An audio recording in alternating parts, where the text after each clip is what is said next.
दुर्गा और उसका पति रामलाल एक गांव में बहुत ही गरीबी की हालत में रह रहे थे। सुनो जी, क्या आप आज आटा और चावल लेके आओगे?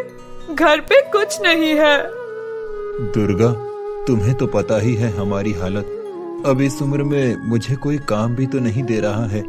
समझ नहीं आ रहा कहाँ से पैसे लाऊं। दाल चावल खरीदने के पैसे नहीं है मेरे पास दुर्गा। पर ऐसा कैसे चलेगा जी? कल अचानक मेरा बहुत जोरों से सर दर्द कर रहा था, पर घर पे दवाई भी नहीं थी। अब इस उम्र में हमें दवाई और डॉक्टर के पैसे भी लगेंगे ना। यहाँ तो हमारे पास खाने के भी पैसे नहीं हैं। ये सब सुन के रामलाल बहुत चिंतित और दुखी हो जाता है। तुमने बिल्कुल ठीक कहा दुर्गा। मैं कल फिर कोशिश करूंगा कि मैं किसी दुकान में सेल्समैन की नौकरी कर लूं। कुछ तो आमदनी हो जाएगी। मुझे बहुत बुरा लगता है जी, आपको इस उम्र में मेहनत करते हुए देखकर। कितने मजबूर हो गए हैं हम आज जिंदगी से। अरे नहीं नहीं दुर्गा, बुरा मत मानो। हमें भगवान का धन्यवाद करना चाहिए कि आज इस उम्र में हम दोनों साथ हैं और रहने को हमारे पास ये छोटी सी कुटिया भी है। रामलाल और दुर्गा बहुत दुखी हो जाते हैं। दरअसल रामलाल और दुर्गा का बेटा राकेश उस गांव का बड़ा IAS ऑफिसर था, पर क्योंकि राकेश की पत्नी मधु और उसके माँ बाप की नहीं बनती थी, इसलिए रामलाल और दुर्गा एक छोटे से घर में उनसे अलग रहते थे। इसी बात को लेकर आसपास के गांव वाले अक्सर चर्चा करते थे। अरे हमने सुना है इनका बेटा बड़ा IAS ऑफिसर है, और देखो इन दोनों बुड्ढा बुड्ढी को अपने पास रखता भी नहीं है। हाँ ना, देखो कैसी हालत में रह रहे हैं। घर भी कितना गंदा है, हमेशा बदबू मारता है। सब कुछ किस्मत का खेल है भाई। अरे डिन्नू, बदबू तो मारेगा ही। एक तो ये दोनों बुड्ढे, दूसरे इनके पास पैसे भी नहीं कि घर की सफाई करा सके। अरे सफाई तो छोड़ो, दोनों के पास खाने के भी पैसे नहीं हैं। ये कहकर सभी गांव वाले रामलाल और दुर्गा का मजाक उड़ाते हैं। उनकी ये सब बातें राधा सुन लेती है।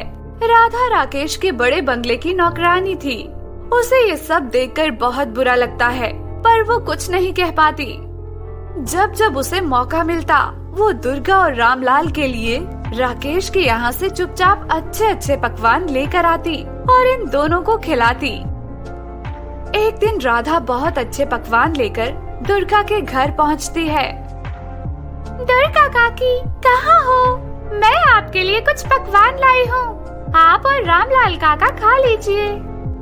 अरे राधा, तुम हमारे लिए बहुत जोखिम उठा रही हो। अगर किसी दिन मेरी बहू ने तुम्हें देख लिए खाना लाते हुए, तो वो तुम्हें नौकरी से निकाल देगी। काकी, मुझे नौकरी की कोई परवाह नहीं है। हाँ, मुझे नहीं अच्छा लगता कि आप राकेश साहब के माँ बाप होकर भी ऐसी हालत में रह रहे हो। अरे नहीं राधा बेटा, तुम क्यों बुरा मान रही हो? बुरी तो हमारी किस्मत है बेटा, इसमें किसी की कोई गलती नहीं। क्योंकि दुर्गा और रामलाल बहुत भूखे थे, तो राधा का लाया हुआ खाना वो दोनों झट से खा लेते हैं। उनको देख के राधा को बहुत सुकून मिलता है। उसी वक्त राधा की नजर उनके गंदे घर पर पड़ती है। अरे दुर्गा काकी, आपका घर तो काफी गंदा हो गया है। मेरी पहचान की एक सफाई वाली है, उसे काम की बहुत जरूरत है। क्या मैं उसको आपके घर भेजूं? आपका सारा काम वो अच्छे से कर देगी। पर बेटा, हमारे पास नौकरानी को देने को पैसे नहीं हैं। उसके पैसे हम कहाँ से देंगे? अरे नहीं नहीं काकी, ये तो बस ऐसे ही आपकी मदद करेगी। आपको उसको कोई पैसे देने की जरूरत नहीं है। ये कह के राधा दुर्गा को सफाई वाली को रखने के लिए मना लेती है। अगले दिन सफाई वाली उनके घर आती है। नमस्ते काकी, मुझे राधा बहन ने भेजा है। मैं आज से आपके घर का सारा काम करूंगी। हाँ हाँ बेटी, आओ आओ, इसे अपना ही घर समझो। तुमको जैसे ठीक लगता है वैसे काम करो। हमारी ओर से तुम्हें पूरी छूट है बेटा। जी काकी, मैं सफाई चालू करती हूँ। देखते ही देखते लक्ष्मी सारे घर को इतना चकाचक कर देती है मानो वो एक महल हो। सारा घर चमकने लगता है। आसपास में सभी जगह रामलाल और दुर्गा के घर से निकली एक मनमोहक खुशबू फैल जाती है। सभी गांव वाले उनके घर के पास आकर खड़े हो जाते हैं और ये काया पलट देखने लगते हैं। सबके आश्चर्य की सीमा नहीं रहती। सभी आंखें रामलाल का घर देखकर फटी की फटी रह जाती हैं। अरे रामा, देखा तुमने, ये क्या हो गया है? रामलाल जी का घर तो जैसे महल ही बन गया है। हाँ जय, ये तो बिल्कुल कमाली हो गया।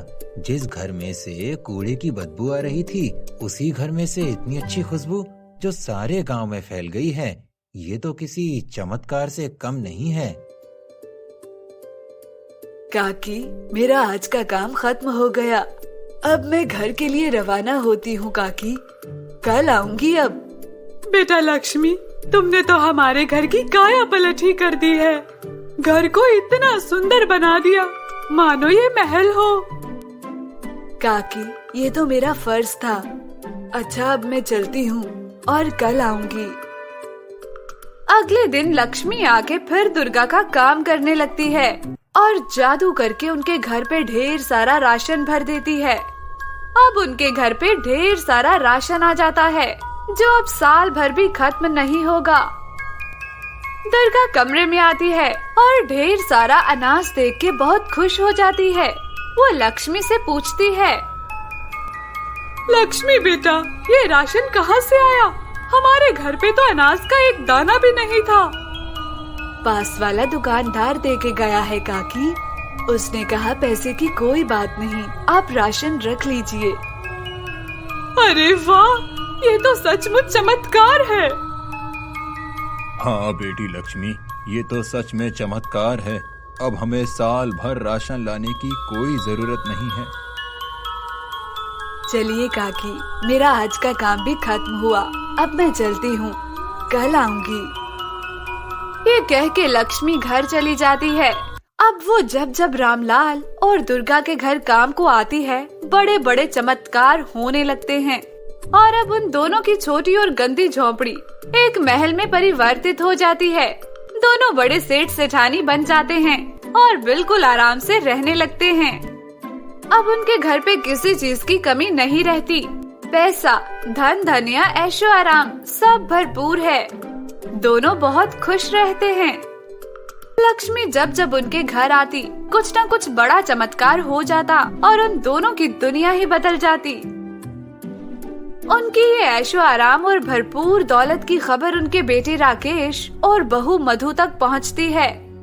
ये सब देख के उनका लालची बेटा और कपटी बहू आपस में कहते हैं, सुनिए जी, आपके माँ बाप की तो जैसे दुनिया ही बदल गई।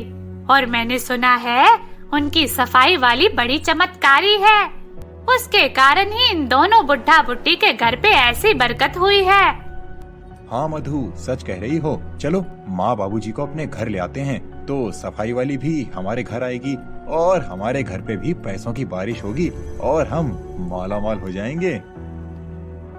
दोनों ये प्लान करते हैं और रामलाल के घर पहुंचते हैं। पिताजी, आप हमें माफ कर दीजिए और प्लीज हमारे साथ चलिए। हाँ पिताजी, माँ जी, हमसे बहुत बड़ी गलती हुई है। हमें माफ कर दीजिए और हमारे साथ चलिए। नहीं बेटा राकेश, अब हम तुम्हारे साथ नहीं जा सकते। तुमने हमारे दिल को ठेस पहुंचाई है। जिस रास्ते आए हो उसी रास्ते वापस चले जाओ। ये कह के रामलाल उन्हें घर से निकल जाने को कहता है। राकेश और उसकी पत्नी रामलाल के आगे बहुत गिड़गिड़ाते हैं, पर रामलाल उनकी एक नहीं सुनता और उन्हें घर से निकाल देता है। मधु, लगता है हमारा ये प्लान फ्लॉप हो गया है, जिससे हम इन दोनों बूढ़ा बूढ़ी को अपने घर लेकर जा सकते थे। अब क्या करें? अरे राकेश, क्यों डरते हो? इन दोनों की ये शान शौकत उसी नौकरानी के कारण है ना। क्यों ना हम हमारे गुंडे भेज के उसे अगवा कर लें और उसे हमारी बड़ी कोठी में एक कोने के कमरे में बंद करके रख देंगे। अरे वाह मधु, क्या आइडिया दिया है। मैं कल ही गुंडे भिजवा के उस सफाई वाली को उठवाता हूँ। अगले दिन राकेश के भेजे हुए गुंडे लक्ष्मी के ऊपर जाल डालते हैं और उसे पकड़ के राकेश के सामने लेके आते हैं। क्यों कपटी काम वाली, बहुत दौलत दिलवा दी ना मेरे बाप को, अब तुझे हमारा भी ख्याल रखना होगा। ये सुन के लक्ष्मी जोर जोर से हंसने लगती है। कपटी राकेश, ये हरकत करके अब तूने अपनी बर्बादी खुद ही कर ली है। तूने अपने ही पैरों पे कुल्हाड़ी मार दी है। ये कह के लक्ष्मी वहाँ से अचानक गायब हो जाती है और उसी दिन से राकेश की बर्बादी चालू हो जाती है। धीरे धीरे उसकी सारी दौलत खत्म हो जाती है और बड़े महल से वो झुग्गी झोपड़ी में पहुँच जाता है। सुनिए जी, ये हमारे कपट का ही नतीजा है। हमने अपने माँ पिताजी के साथ बहुत गलत किया था। शायद इसी वजह से हमें ये सजा मिली है। हाँ मधु, तुम सच कह रही हो, पर उस सफाई वाली का कुछ समझ नहीं आ रहा है। आखिर वो कहाँ गई और वो थी कौन? तभी लक्ष्मी उनके सामने प्रकट होती है और कहती है, मैं एक देवी हूँ। आप दोनों को ये कहना चाहती हूँ कि धन और लक्ष्मी कपट करने वालों के घर कभी नहीं ठहरती। लक्ष्मी माता उन्हीं लोगों के घर हमेशा के लिए बसती है जो सच्चे और ईमानदार होते हैं, जैसे कि तुम्हारे पिताजी रामलाल जी। आगे से खबरदार, जो किसी के साथ भी कपट किया या किसी मासूम इंसान पे जोर जबरदस्ती की, इससे भी बुरी सजा तुम दोनों पति पत्नी को मिलेगी। समझ गए? ये कह के लक्ष्मी वहाँ से गायब हो जाती है। राकेश और मधु रोते हुए अपने पिताजी की हवेली को दूर से खड़े होके देखते हैं तो उनके आश्चर्य की सीमा नहीं रहती। लक्ष्मी फिर उनके घर पे खड़ी हुई दिखाई देती है। Like, share, subscribe and don't forget to press the bell icon.